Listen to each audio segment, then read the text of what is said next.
Good evening, and welcome to the London Elementary Attendance Area Review, West London Focus Area Meeting. My name is Sheila Builder, and I am one of your co-chairs this evening. I'm a superintendent of student achievement with the Thames Valley District School Board. With me is my colleague, Jeff Vogt, Superintendent of Facility Services and Capital Planning. Also in attendance are Superintendents of Student Achievement, Lynn Griffith-Jones, and Paul Sador. We wish to thank you for your time and participation, as we know you all live very busy lives. Your presence and your engagement are important to Thames Valley and this process. Also joining us this evening are Ben Puzanoff, manager, and Cassandra Harms from our planning team. Jack Amendola from Watson and Associates is also assisting with this review and will be part of our meeting. Each of the schools involved in this part of our attendance area review have attendance area review committee members representing their respective school communities. I will now pass it on to my colleague and co-chair, Superintendent Vogt, who will review the agenda for this evening. Good evening, everyone. Thanks for being here. We are here today to present the initial attendance area review report for West London. The report contemplates potential attendance boundary changes resulting from the need to establish an attendance area for a new elementary school that is being proposed in this part of the city. This meeting is the first step in the public consultation process for this review and is intended to provide school communities with information regarding what is being considered and how to provide the board with feedback, comments, and suggestions. So tonight we're going to review some background information, provide an overview of the attendance area process, the procedures and documents and timelines. We'll review the roles and responsibilities of attendance area review members. We will go through a presentation of the initial attendance area review report, and then we will have a Q&A session at the end. Cassandra from our planning team will be monitoring the chat box during the discussion today. As some of the questions may be answered through the course of the presentation, we'll answer questions from the AARC members during the Q&A portion of the meeting. We also encourage you to ask questions and seek clarification verbally during that portion of the agenda.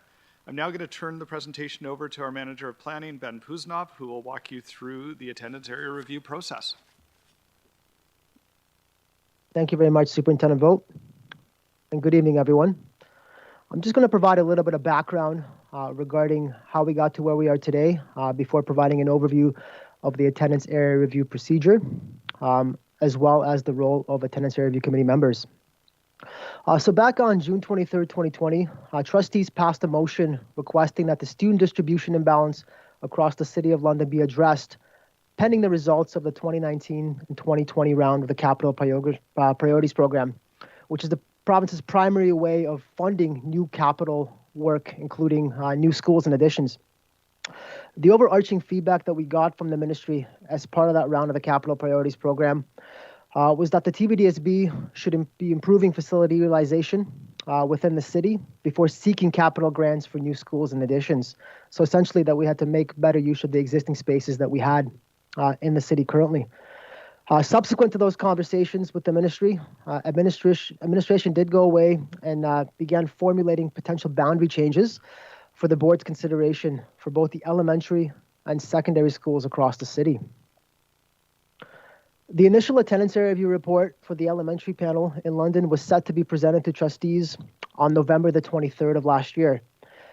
That evening, trustees passed a motion to defer consideration of the initial attendance area review report until additional information was made available from the ministry regarding its decisions pertaining to the last round, so last year's round of the Capital Priorities Program. At the time, trustees also requested that administration provide some additional information regarding various French immersion schools in the city. On January 25th, a new report was presented to trustees that incorporated the Ministry of Education's most recent capital approvals in London. At that meeting, trustees also received additional information regarding the board's French immersion schools in central London. Trustees initiated then an attendance area review report at that January 25th meeting. The review is split up into 5 geographic areas of the city. They're listed here up on the screen, and one of those focus areas is West London. Before outlining the proposed boundary changes that we have under consideration, we're going to start by providing a bit of an overview of this attendance area review process, as well as the role of attendance area review committee members. So at a high level, an attendance area review process is something that the school board uses in order to change boundaries, in order to optimize enrollment and balance attendance areas across specific geographic areas. This process is typically needed because of growing or declining enrollment, and it's done to ensure that we have optimal learning environments that are continued to be offered to all of our students. TVDSB does have an attendance area review procedure in order to guide this work, and that procedure may be found at the website that's been set up for this particular review. And the web URL is www.tvdsb.ca/LAAR. So that particular website has quite a few excellent resources. In addition to background information, we do have a Q&A page, and you're certainly welcome to submit questions through that particular platform. And we also have interactive maps, which show proposed boundary changes for each school. So prior to considering an attendance area review, the Board of Trustees receives what's known as the initial attendance area review report from administration, and that report details current and potential attendance areas, current enrollment and accommodations for students, enrollment projections for a specific geographic area, current and proposed residential developments and community trends, as well as a proposed timeline for implementation. If trustees decide to initiate the attendance area review process, formal public consultation is then undertaken through the formation of an attendance area review committee and school-level subcommittees, whose feedback and input is considered by the trustees as part of the decision-making process. As mentioned, the initial attendance area review report for this review was presented on January the 25th, and at this meeting, administration did receive direction to initiate the public consultation portion of this particular review. Since the board meeting in January, we have, of course, gathered volunteers to sit on the attendance area review committee with the assistance of school principals from the schools involved in this review. We'd like to thank everybody again for volunteering to lead this very important process on behalf of your school communities. Following this evening's attendance area review committee meeting, AARC members for each school will be asked to host virtual school-level meetings to obtain feedback from each school community regarding the boundary changes that are being considered. The AARC members for each school subcommittee will need to designate a chair and a secretary for their school-level meetings in order to help manage the discussion and to record feedback. Following the receipt of public feedback from school communities, administration will review comments provided and prepare a final attendance area review report. As part of the attendance area review process, members of the public are also provided with the opportunity to make delegations to the Board of Trustees regarding the final report and its recommendations. This is then followed by a decision of the trustees at a subsequent meeting of the board. Once a decision is made, administration will then work to implement the boundary changes in accordance with the timeline that trustees establish. This slide provides an overview of the timeline for this particular attendance area review. Following this evening's AARC meeting, it is expected that the virtual school-level AARC subcommittee meetings to obtain public feedback would be held in March and in April. In accordance with our procedure, there are a number of important dates specifically related to the public consultation portion of this process. As you can see here, April 20th is the deadline for subcommittees to request any additional information that their school communities might require to supplement the information contained in the initial attendance area review report that will be presented this evening. This information will be intended to assist our school communities with evaluating the options under consideration. Administration will be distributing any material that's requested to all school communities involved in the review so everybody has the same information while preparing their feedback reports. May 4th is the last date on which school-level subcommittee meetings may be held. And then finally, May the 18th is the deadline for school AARC subcommittees to submit reports on school community input. Administration will review all of the public feedback that's received through the school community reports and assemble that final attendance area review report for trustees' consideration. Presentation of the final report, public delegations, and the trustee decision are expected to be made in June of this year. As mentioned, the Attendance Area Review Committee is made up of volunteers from each school community that's involved in the attendance area review process. So that includes parents and guardians, chair of the school council, and the chair of the Home and School Association, if one exists. Attendance Area Review Committee members are vital to the success of the attendance area review process and are critical to obtaining public feedback regarding the boundary changes under consideration. In addition to running the respective school-level subcommittee meetings, members are responsible for producing that final subcommittee report that documents the public feedback from the school community. Thames Valley Administration will be providing Attendance Area Review Committee members with template documents in order to assist subcommittees with running their meetings. So that would include agenda and minute-taking templates, as well as subcommittee report template to capture that public feedback.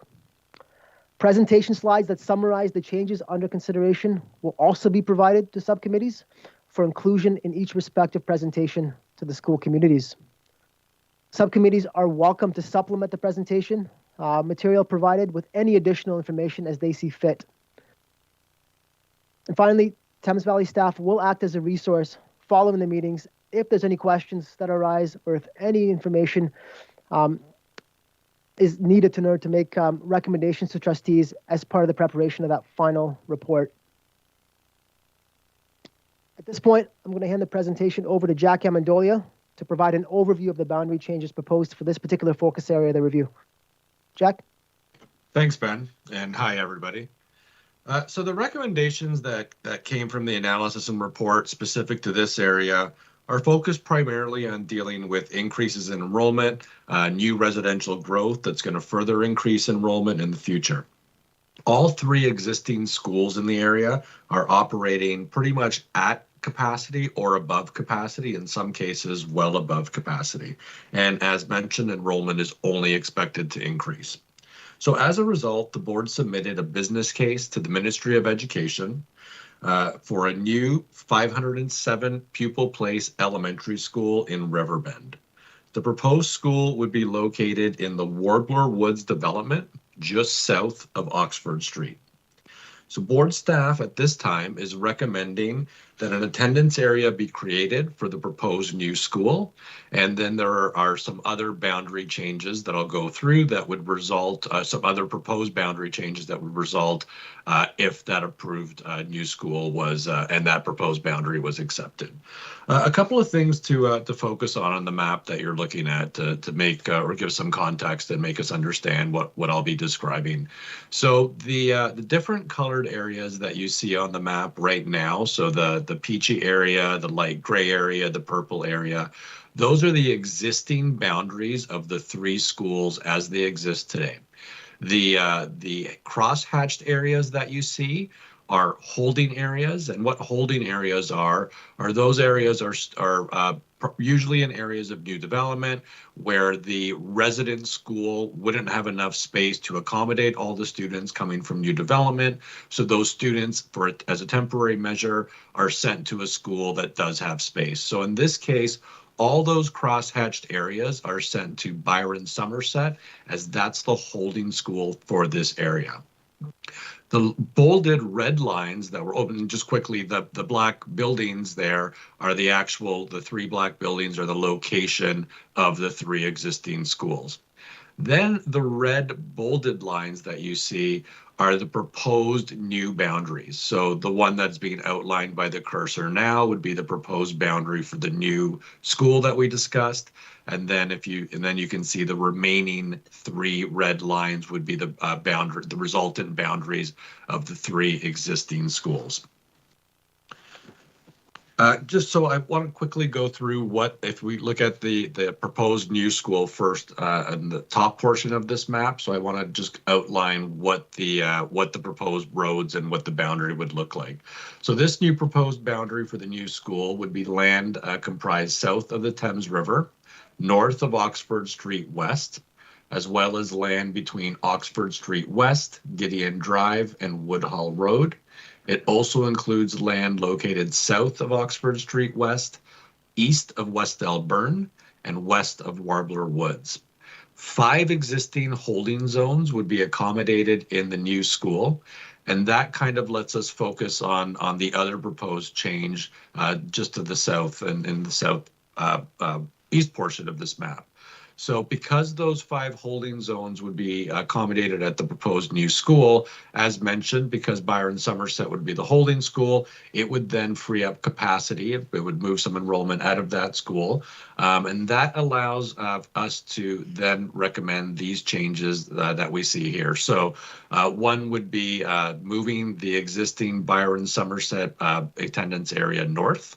And so you can see the area highlighted there. So that gray area would be part of Byron Somerset's boundary. And then the other thing it would do is the other holding area that I mentioned that's currently in Byron Southwood's resident area, but attending Byron Somerset, that can be brought back to its resident area. So those would be the resultant recommendations from this scenario. But important to note that all of this would be dependent on the new school being approved and built. So the boundary changes that we just mentioned and regarding the holding zones and the changes between Byron Somerset and Byron Southwood would only occur after the new proposed West London Public School was open. If we move to the next slide, we're looking at a very similar map that I just described. So the three existing school boundaries as well as the proposed new school boundary. But what we see that's different on this map are various circles of different sizes. And what those circles represent are actual student distribution or student clusters. And you can see some numbers on top of those circles as well. And those represent the approximate number of students in those clusters. And the reason we're showing this and the reason it's important is a couple of things. We want to ensure that obviously the existing schools are located close or as close as possible to these clusters of students to make these communities and make these schools as walkable as possible.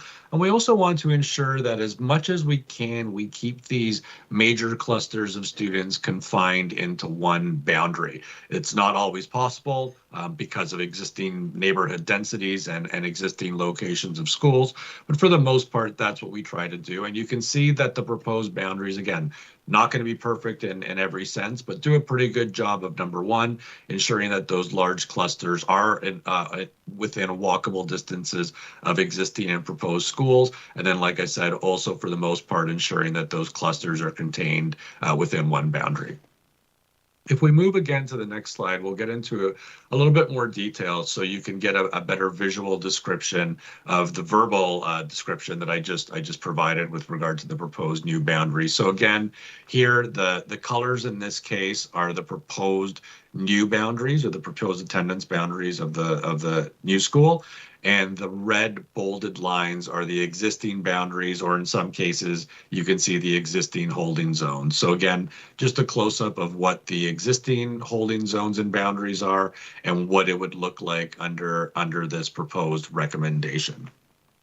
Again, if we move to the next slide, the other recommendation, in addition to the new school, would be the changes between Byron Somerset and Byron Southwood. And again, what I described on the high level map, you can see in detail the area north of Byron Baseline Road would become part of that school. And you can see that the holding zone outlined in the red that we described would just become a permanent boundary as well.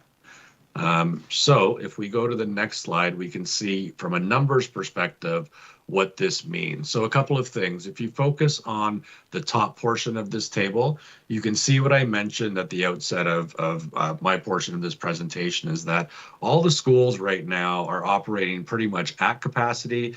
Byron Somerset slightly under at that 396, but you can see based on the way it's used, it still needs 2 portables.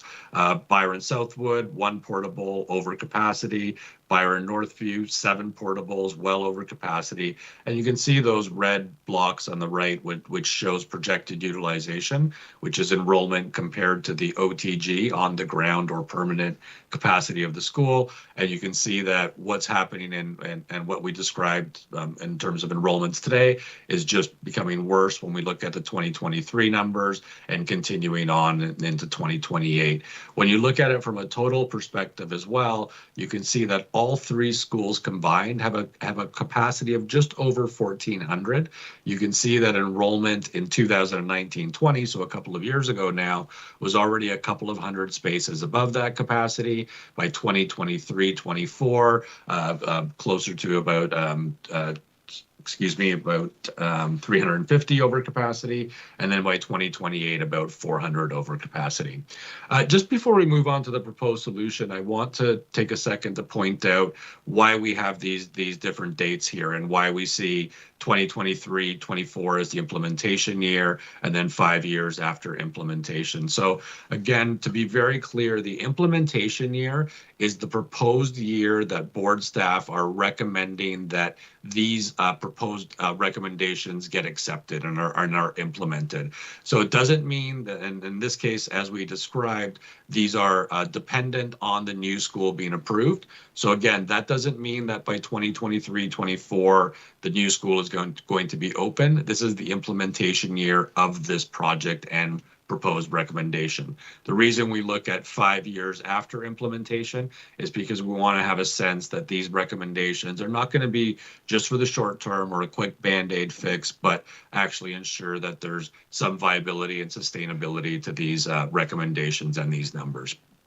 So moving on to the proposed solution, we can see quite clearly that with the new West London school, so that would be an addition of 507 pupil places if approved, as well as the other proposed changes that would result, or recommended changes that would result of that proposed school, we see those red utilization rates well over 130, 140%, 180% in the long term at Byron Somerset, coming down to a much more reasonable rates between 80 and about 100%. And in the longer term, by 2028, as some of the growth and populations mature and stabilize a little bit, we can see that pretty much all of the 4 schools are utilized at quite a reasonable utilization rate. And as a whole, all 4 schools or the study area will be utilized at about 95% compared to about 130% in the status quo example.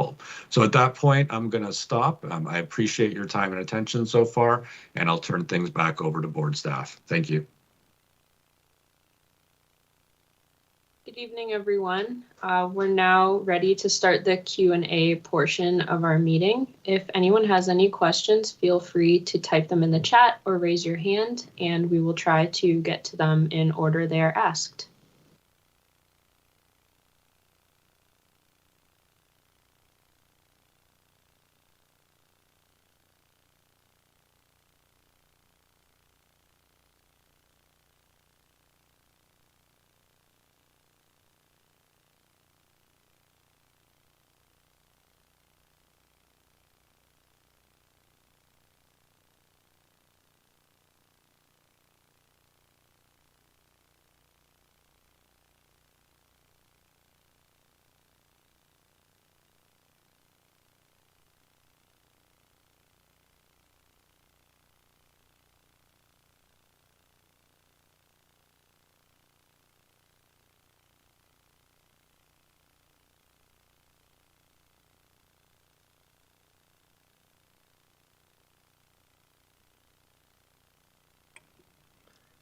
So we'll just give a couple, oh, here we go. A question coming in.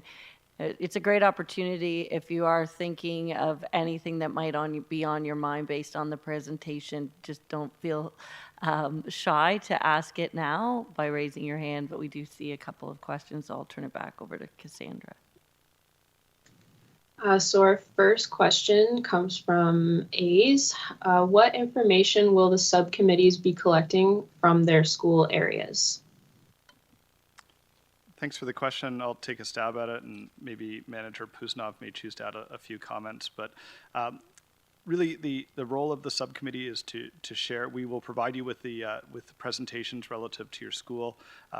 Your job is to share this information with the school at a school community meeting, and to collect feedback from the school community. So if there are things that the school community feel would make the recommendations stronger, board staff would be pleased to hear that information, as would our trustees. And so ultimately, that is the information we're looking for. Hope that answers your question.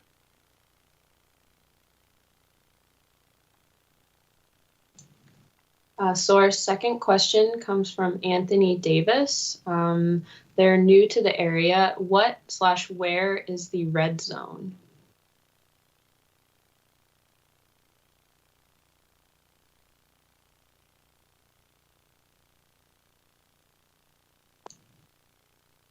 Not sure if Anthony wants to elaborate a little bit on the question.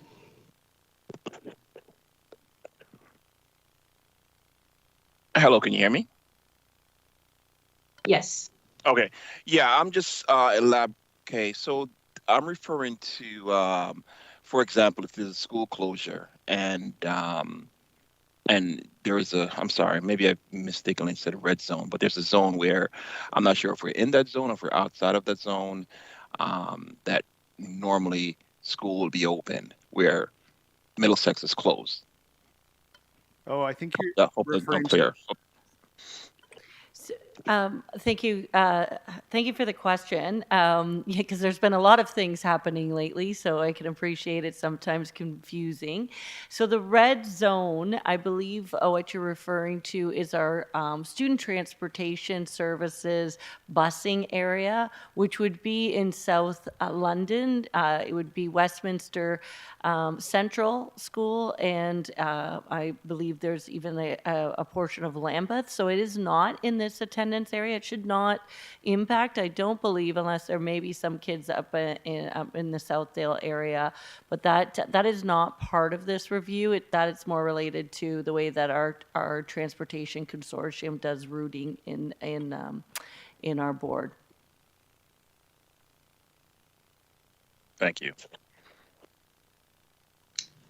Our next question comes from Kim Galt. What would be the timing of the new school? How long will it take to be approved? It seems like it would take years to build. Thanks, Kim. So the business case for this request is in with the ministry.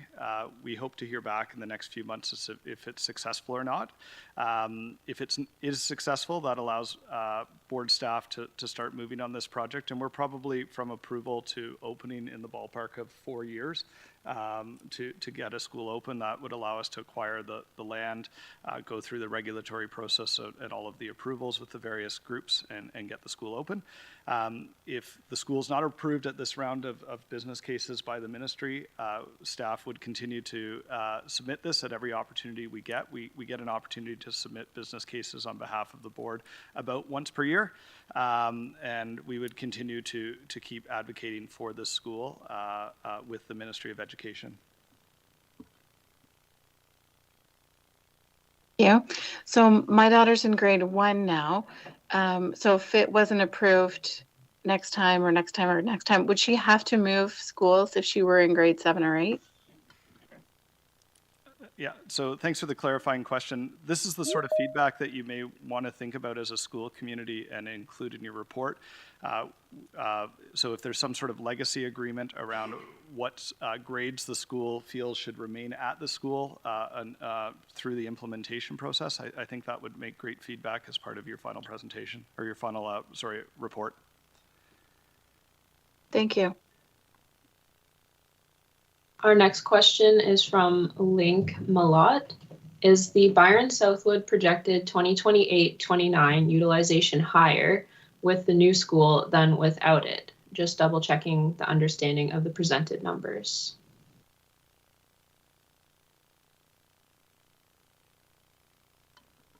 Jack, do you want to take that one?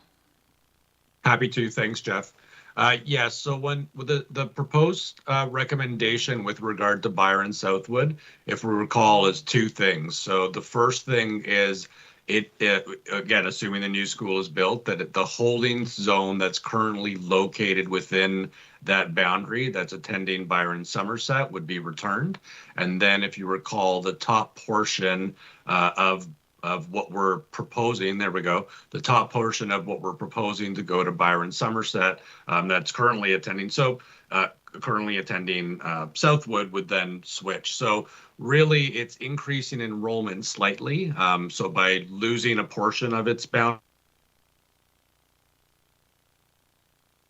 Sorry, we lost you there, Jack.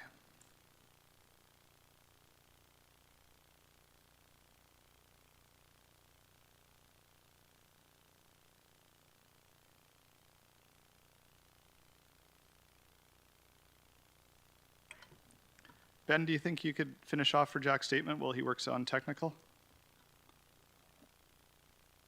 Yeah, for sure. So as Jack indicated, I'm just going to go back to the map slide here. I'm not sure if everybody heard the initial comments. So this particular portion of the attendance area for Byron Southwood would be attending Byron Somerset with the added space that's created at Byron Somerset with the approval of the new school by the ministry, which then creates space for the holding zone within Byron Southwood's attendance area to attend its resident area school. So with that, we can see that the projections for Byron Southwood would go up from 104% to approximately 107% by 2023. And then the longer term 2028, we're looking at a slight increase from 93% to 100% with those holding zone students returned. I hope that answers the question. Yes, thanks very much. Our next question is from Joshua Brown. If the new school is approved, how many students will be chosen to relocate to the new campus if they fall within the new boundary?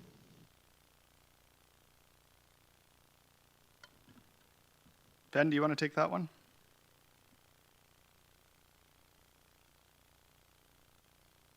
Yeah, for sure. So you can see on this particular table that shows the proposed solution, you can see the new West London Public School. The first year of implementation, so 2023. Now, keep in mind that that's not the year that the school is going to be opened. It's just the year that the boundaries would be implemented. We're looking at approximately 447 students residing in that area, and that number would grow to 501 by 2028, 2029. So that means that the new school would be generally at full capacity by 2028. And those students would be coming, all of them, from the holding zones. So 5 out of the 6 holding zones currently attending Byron Somerset, and then a significant portion of the Byron Northview attendance area. Thank you. That's all the questions we have in the chat at the moment. Just a reminder that you can type a question that you might have or raise your hand and we can call on you to ask it verbally.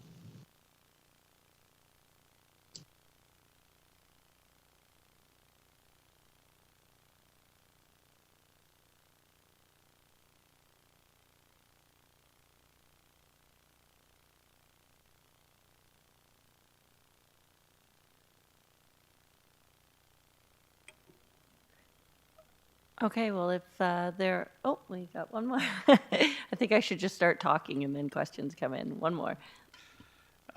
We would announce any school and approvals broadly through the community, through some of the student forums, some of the parent forums, as well as through the media outlets. So typically this news spreads fairly quickly through the community.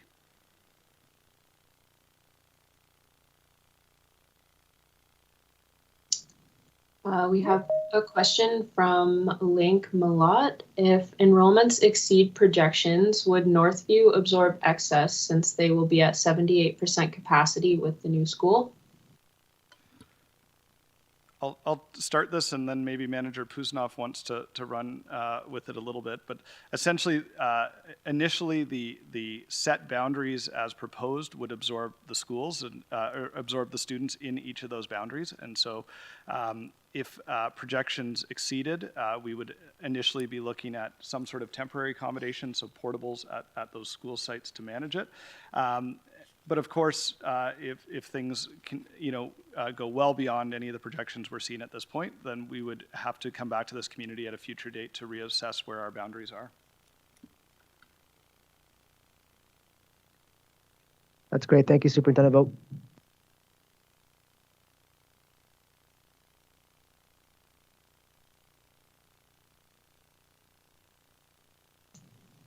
If there are any other questions, feel free to type them in the chat.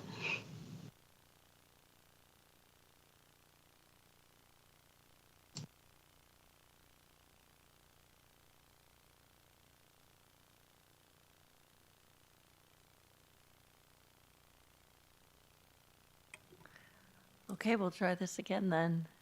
So if we just pull up the last slide, I don't know who's running this slideshow. There we go. Earlier in the chat, someone asked for the website. So this is a great opportunity, if you didn't write it down, to capture that website. If you share with your school subcommittees, as Manager Puzanoff did earlier, on that website, if you scroll all the way to the bottom, it will allow you to subscribe by putting in your email address, and that allows you to receive some updates. So just wanted to draw your attention to that. There will also be a recording of tonight's meeting, so if you didn't catch everything, that this will be recorded also, and we will provide that to you. So again, we just want to take this opportunity to thank you for your active engagement and participation this evening. I'll just quickly review the next steps of the attendance area review process, and that is the holding of the school level attendance area review subcommittee meetings for the purpose of you gathering public feedback regarding the boundary change options under consideration. So as mentioned earlier in the comments, these subcommittee meetings would take place in March and April with a deadline of May 18th for the subcommittee reports to be submitted. The Thames Valley Administrative Team will be providing you, as AARC members, with the slide deck to include as part of your respective school level meetings, as well as providing you with a template document for meeting agendas, minutes, and the actual subcommittee report for your school community's input. These meetings, just with the COVID context right now, would be held virtually. Again, we'd like to take this opportunity for you we'd like to take this opportunity to thank you for joining us this evening for this very important process in Thames Valley. Enjoy the rest of your evening.